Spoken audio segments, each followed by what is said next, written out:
And I know that if I had to deal with an onslaught of death threats, rape threats, hate comments about how I'm fat and ugly and stupid and, all of these slurs and derogatory terms being thrown my way, if I had to deal with all of that any younger than 21, I don't think I'd be here today. It may seem extreme, or maybe smart, banning anyone under 16 from having an account on the biggest social media platforms around. Instagram, YouTube, TikTok, you name it. Australia is trying to limit how teenagers spend their time online. We think that overall culturally, this will really change the landscape. It's hardly the only country in Asia Pacific trying to tackle teenage addiction, though. Malaysia wants to do the same from next year, and Indonesia is also closely watching how Australia's ban plays out.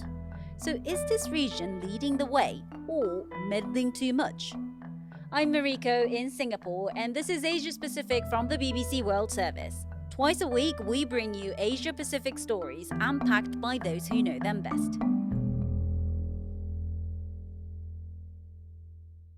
Well, today I have Katie Watson, the BBC's Australia correspondent in Sydney, as well as Indah G. She's a 28-year-old Indonesian influencer with a flashing, amazing microphone, should I add, pink and shining. It's amazing. Thank you both for joining me on Asia Pacific.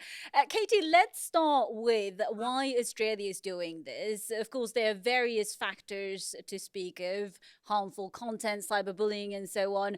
And the statistics are quite astonishing, isn't it? That so many kids are on social media and so many of them are actually exposed to those harmful content. Yeah, so when Prime Minister Anthony Albanese kind of announced this and the legislation was passed actually a year ago, he talked about the mental health of young people, but also giving parents peace. And his kind of motto was getting kids off the screens and onto the footy fields or onto the netball courts, effectively giving them other things to do rather than sit on social media. So, it's about mental health. It's about not allowing kids onto algorithms and this doom scrolling, as I said, but it's very much trying to limit the social interaction. That's one of the parts of the legislation, to try and make sure that that kids aren't influenced by these algorithms and affected as a result. So it's a real push, if you like, for parents, for teens, against the social media platforms. Well, you and I both have young children, and I guess this is a move widely supported by parents. But at the same time, not surprisingly, tech companies aren't very happy with this, are they? No, not at all. In fact, we're trying to get comments from them is almost impossible. But Meta, for example, that owns the likes of Facebook and Instagram, they put out a statement a while back saying they were going to start chucking kids off slightly before the ban, and they said that they agree that it needs to be safe and content needs to be age appropriate, but they don't agree that the ban is the way forward. And YouTube has also said that they, in fact, I can quote, they say that removing their access removes the very parental controls and safety filters that are built to protect kids, that it will not make kids safer online. It also says that this regulation fundamentally misunderstands why teens come to YouTube in the first place. So the tech companies are certainly very forthright. But you see, I also spoke to the communications minister, Annika Wells, here in Australia, who's been in charge of the rollout. And she is also pretty forthright too about why the government's motivated to do this. Pretty early on, becoming the communications minister, some parents, bereaved parents who had lost kids to suicide through their social media activities, through bullying, through a series of events. I remember walking into a room to be introduced to them, and a guy named Whipper said, "Annika, this is Rob." Rob was standing there in a suit, he was holding a pink urn, and he said, "And this is Liv." And I just felt the oxygen suck out of my body as the very real impact of what is happening stood so politely and respectfully in front of me, asking me to act. So in the face of that and countless other stories like that, I am firm and unintimidated by those companies continuing to act the way that they have chosen to act for so long. And Inda, Australia isn't alone in wanting to ban social media access for young people. Malaysia has proposed to introduce something very similar from next year. Indonesia is also considering setting a minimum age for social media users. As an influencer, who has been using social media since you were 11, what was your reaction when you first heard about Australia's and other governments' announcement? So when I first heard about Australia's proposal, I mean, I think a lot of people, the immediate gut reaction is to be on board with it.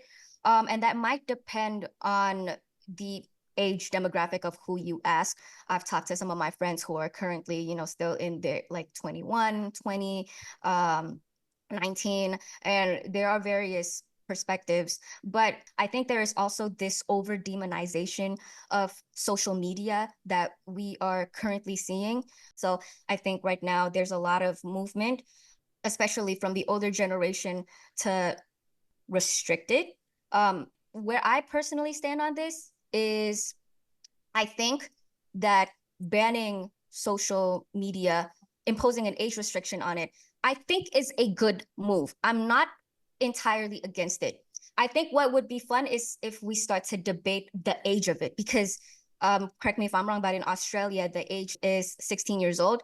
I think there's room to debate there whether or not 16 is, I think it's a little bit too much. On my personal opinion, I feel like 14 or 15 is fine. But my most important point, and I really need to stress this being on this platform, is that if governments like Australia, Indonesia, which, right now, like the government is drafting regulations aimed at restricting social media for those under 16 years old, copying Australia's age 16 as well. I think if you just stop at restriction, in the long run, it's going to create unintended negative consequences. The more that we restrict, the more that people are going to rebel.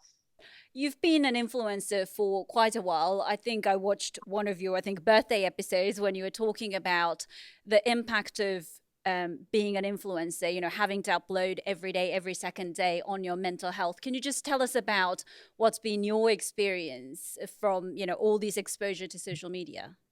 Right. Well, I would consider myself lucky that by the time that I became, I don't like using this word, but like quote unquote famous, was when I was definitely past 23. So that's when I graduated. I was about 24, 25. 25 for sure was when people, like, I started making a name for myself, when people started recognizing me. I gained a large enough following online.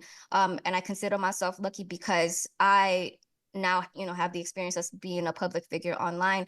And I know that if I had to deal with an onslaught of death threats, rape threats, hate comments about how I'm fat and ugly and stupid, and all of these slurs and derogatory terms being thrown my way, trending on Twitter, and reading all of these comments of mostly not nice comments of what people think about me and what I have to say and what I have to offer. If I had to deal with all of that any younger than 21, I think I don't think I'd be here today. That would have been really difficult, wouldn't it? And I think, even at your age, I'm sure receiving those hateful comments isn't pleasant at all, and it could take a toll on your mental health as well. Katie, it's interesting that, someone much younger than us, like Inda, thinks that this ban is not a bad idea. You've also been speaking to teens in Australia, haven't you? What was their reaction to their government's announcement? So yeah, I've been speaking to teens across the country in the last few weeks, and I think there's it's a mixed bag. So yes, there are lots of teens who are not too happy about it. I have spoken to quite a lot of teens who are not on social media. I spoke to one guy who came off Snapchat because he couldn't face having to do these streaks and having to constantly be updating and being online. So he, came off by his own, voluntarily. There are people I've spoken to saying it's patronizing. I can get a job. I can open a bank account. Like, why should somebody have control over me? So there's a real, mixture of responses. So let's have a little listen to a few more of those opinions. Yeah, I do think it's a good idea because there's lots of chance for cyberbullying and people being unkind to happen online.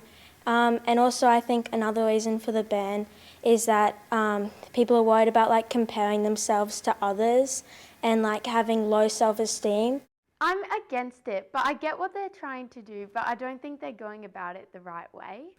Kids are going to find a way to get around it and are going to still access social media even with a ban in place. That was a very interesting point that she made, wasn't it? Because I think my first reaction, Katie, as a parent of digital native children, is that they're going to find a way to somehow get back on social media. So I guess the question is, how is the government going to make sure that these companies, these tech giants, enforce this ban and make sure that those children don't sign up or, remove their accounts from their platforms?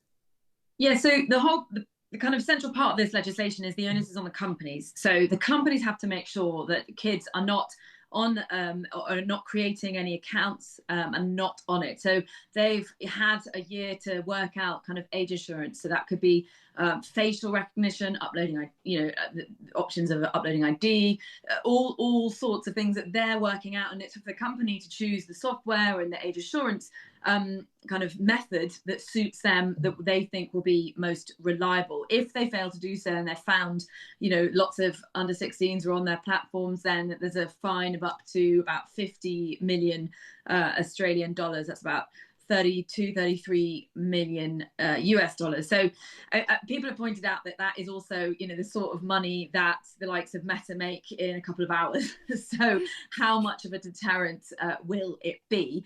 But I think the government's approach is most people or most parents will be protected by this. There will be flaws. It's not perfect, but it's a start and it's better than nothing.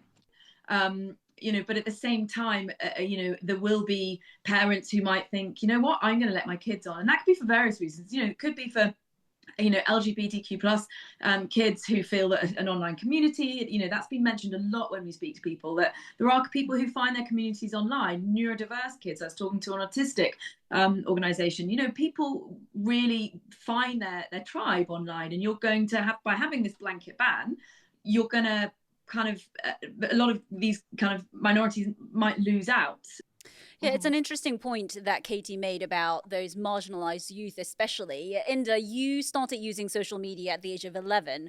I'm sure there was a reason why you chose to do so. I mean, I guess, growing up, having that kind of online community, it can actually be a positive thing, despite all the flaws that we've been talking about of social media.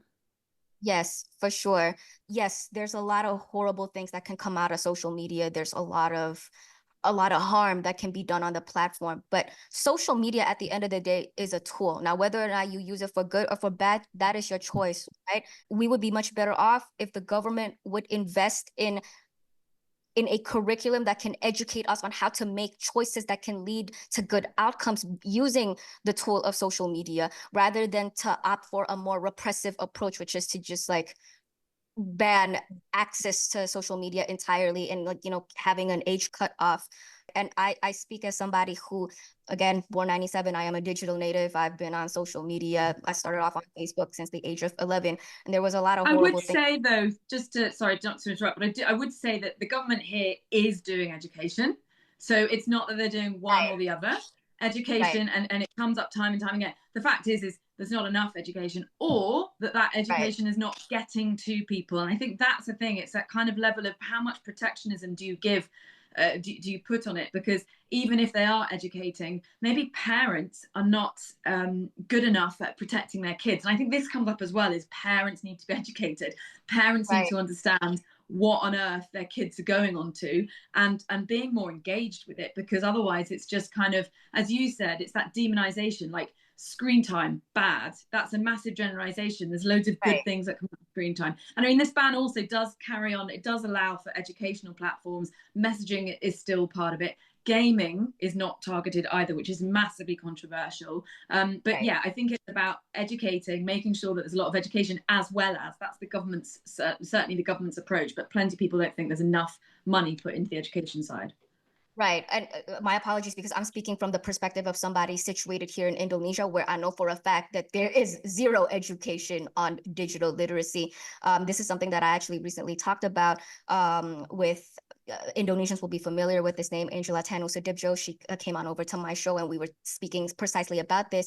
And she brought up a really good point about how, so we have PPKN here in the Indonesian curriculum. So it's basically, how would you say it in English? It's more so like how to be a good citizen. Like it's a class that's part of our curriculum here.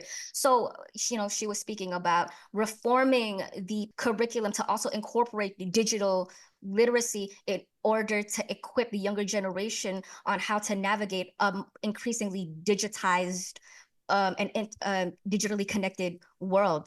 And back again to my previous point about how, yes, you know, let's not overly demonize social media, because I, as a digital native, I grew up on social media, and for all the bad that has, of course, come out of it, yes, there was a lot of bad that came out of early, untethered, unsupervised access, me being on the internet 24/7. But there's also a lot of good. I wouldn't be the person that I am today. I wouldn't even be a political influencer and a political commentator if it weren't for how social media has allowed me to be exposed to the world, to see the world from the comforts of my living room, and the communities that I have been able to form online, the people that I have been able to meet. Like, there's so many beautiful things that can come out of social media. I guess it's been a very steep learning curve for everyone, you know, not just parents, governments, and teens. You know, I feel like I've been kind of lucky that my eldest kid is 11. So, you know, I kind of heard about all these teenage addiction by the time she is reaching this age when she wants a smartphone, and I'm like, no, you're only going to get a flip phone. You're not going to access social media until, you know, you're 15 or 16. Whereas, you know, governments are also learning and, you know, how to educate young people as well. But Katie, you talked about the online game not being part of this ban. Also, I thought it was interesting that AI chatbots, they're not banned either, when, you know, recently they made news headlines for possibly, you know, suggesting, you know, suicidal thoughts to teens who were obviously very desperate using their service. So yeah, there's flaws in this, and I spoke to the communications minister about it, and I think the crux of it is it's about the social interaction. So that has to be the main point of the platforms right now. But then, you know, critics will say there's a fundamental misunderstanding of what these platforms are. Like, I think the government's idea is, if you remove the games, would they be on platforms? Perhaps not. But the point is when they're playing those games, they are messaging. They are very much socially interacting, and that is a massive flaw.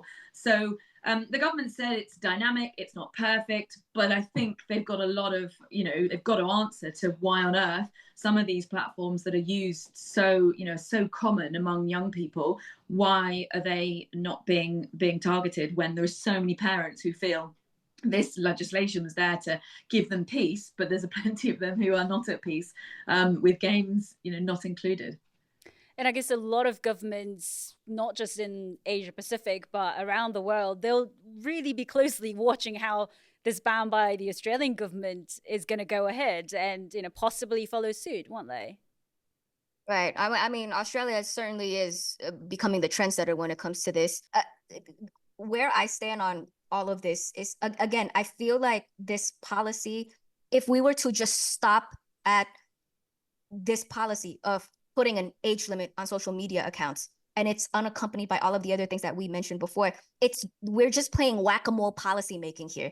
If you want to talk about bullying, why it's education again? Yeah, it's back again. Everything keeps going back to the education. It's education, but also, I mean, one of the things the critics complain about is that, yes, so they want to try and address cyberbullying, but by not allowing a child on YouTube and having their own account, they're then they can still watch videos, but there won't be any kind of those algorithms that are seen as bad could also mean that they, they'll watch something. It could then lead to something it's less appropriate to them. And as YouTube said, it could be, really unsafe for kids. And those kids might also go to other platforms that are less safe than the big companies that perhaps have more funds and more resources to be able to put those protections in. But then the argument from the communications ministry is they've had 15, 20 years to make it safer. And only when like legislation is threatened do they start kind of saying, we'll do this and that and the other. So yeah, it's really, really hard one. I think it's fair to say that not just this part of the world, but the entire world will be watching how Australia's ban takes effect, whether or not that ban can actually be technically enforced. We'll leave it there. Katie Watson and Inderjeet, thank you so much for joining me. You've been watching Asia Pacific from the BBC World Service with me, Marika Ooi, in Singapore. If you have any questions or thoughts on what we covered in today's episode or any other story from the region, please leave us a comment below and click like and subscribe so you never miss an episode. But for now, thank you so much for watching and see you next time.